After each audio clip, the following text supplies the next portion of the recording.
नमस्ते, म यहाँहरूको साथी सिलु आज केही दिनपछि फेरि एक कप साँझको चिया लिएर यहाँहरू समक्ष आएकी छु। आजदेखि मार्च महिना पनि सुरु भयो।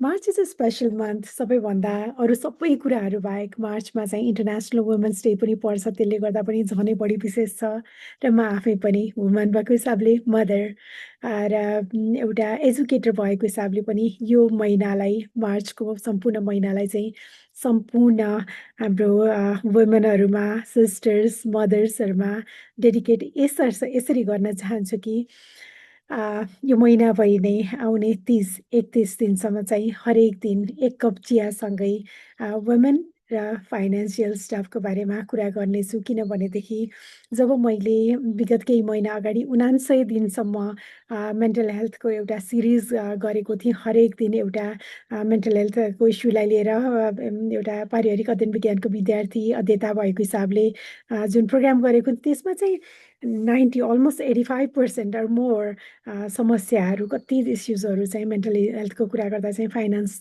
सँगै सम्बन्धित भएर आउने रहेछन्। परिवारमा फाइनेन्सको पैसाको चाहिँ त्यो एउटा स्थान रहेछ जसले गर्दा चाहिँ कति सम्बन्धहरू बिग्रिने बन्ने र मेन्टल हेल्थमा चाहिँ सबैभन्दा ठुलो प्रभाव त्यसले पार्ने रहेछ र त्यो 99 दिनको 100 दिनको जर्नीपछि अहिले आएर यो महिनामा विशेष महिनामा सम्पूर्ण वुमेनहरूको लागि मदर्सहरूको लागि चाहिँ एउटा आफूले सिकाएको कुराहरू चाहिँ सेयर गर्न चाहन्छु। किनभने हामीले पैसाको कुरा गरिरहेकै हुँदैनौँ जबकि वुमेनको ठुलो हात हुन्छ। मैले जब आफ्नो रिसर्च गरेँ पिएचडीको रिसर्च गर्ने कुरामा चाहिँ फाइनेन्सियल लिट्रेसीको कुरा पर्दा चाहिँ वुमेनहरूको चाहिँ फाइनेन्सियल लिट्रेसी कति कुरामा जत्तिकै एजुकेटेड भए पनि कतिमा चाहिँ थर्ड ग्रेडर लेभलको छ अरे नर्थ अमेरिकनमा र म आफू पनि त्यसमा पढ्छु।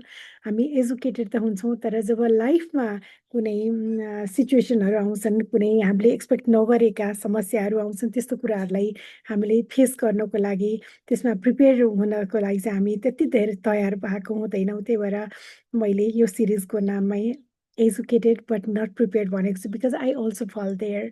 किनभने रमाइलो कुरा जब लाइफमा आउँछ नि त्यतिखेर त खुसी व्यक्त गर्नलाई सबै रमाइलो गर्नलाई त वरिपरि साथीहरू आउँछन्, बाहिरको मान्छे पनि आएर रमाइलो गर्न सक्छन्, जो पनि पार्टी गर्न तयार हुन्छ। तर जब लाइफमा चाहिँ समस्याहरू आउँछन् नि जुन कुरामा चाहिँ साथहरू छुट्छन्, डेथ हुनसक्छ, डिभोर्स हुनसक्छ, डिस्ट्रेस हुनसक्छ, त्यस्ता कुराहरूमा आउँदा चाहिँ कोसँग सेयर गर्ने त, कसरी त्यो कुरामा चाहिँ कसरी प्रिपेयर हुने त, केही भइपरि आएको खण्डमा चाहिँ आफूलाई कसरी तयार राख्ने त भन्ने बारे चाहिँ हामी कुरा गरिरहेको हुँदैन स्पेसली वुमेनहरूले। किनभने धेरै कुरामा भन्दा मेरो त उहाँले हेर्नुहुन्छ, उहाँले गरिहाल्नु भएको छ भनेर त्यो धेरै धेरै सुनिन्छ।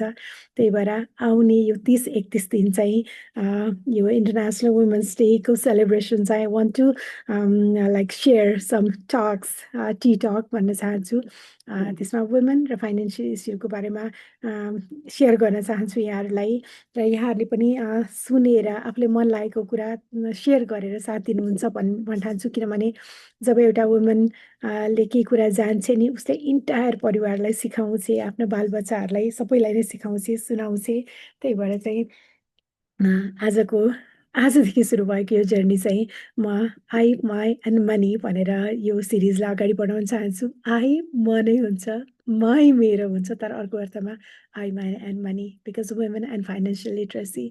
So keep listening, keep watching. अनिखेरि तपाईँहरूले यस्तै गरेर मायाले, सहयोगले, एउटा इन्करेजमेन्टले र साथले आफूले जानेको, सिकेको कुराहरू, आफूले भोगेको कुराहरू सेयर गर्दै चाहिँ मलाई पनि सिक्ने, सिकाउने बाटो दिनुहोला। किनभने हामीले यो कन्भर्सेसन सुरु गर्नै पर्छ मनीको बारेमा, पैसाको बारेमा, आउने समस्याहरूको बारेमा र केही भइपरि आउँदा, मर्दा पर्दा कसरी गर्ने त, आफूले कसरी त्यो सिचुएसनमा प्रिपेयर गर्नुपर्छ भन्ने कुरा सिक्नु नै पर्छ, सिकाउनु नै पर्छ, कुरा गर्नु नै पर्छ, गराउनु नै पर्छ। यो हामी सबैको रेस्पोन्सिबिलिटी हो। त्यही भन्दै happy women's day a month to all of you भन्न चाहन्छु र यो मार्चलाई पनि एकदम मिठोसँग स्वागत गर्न चाहन्छु। Thank you.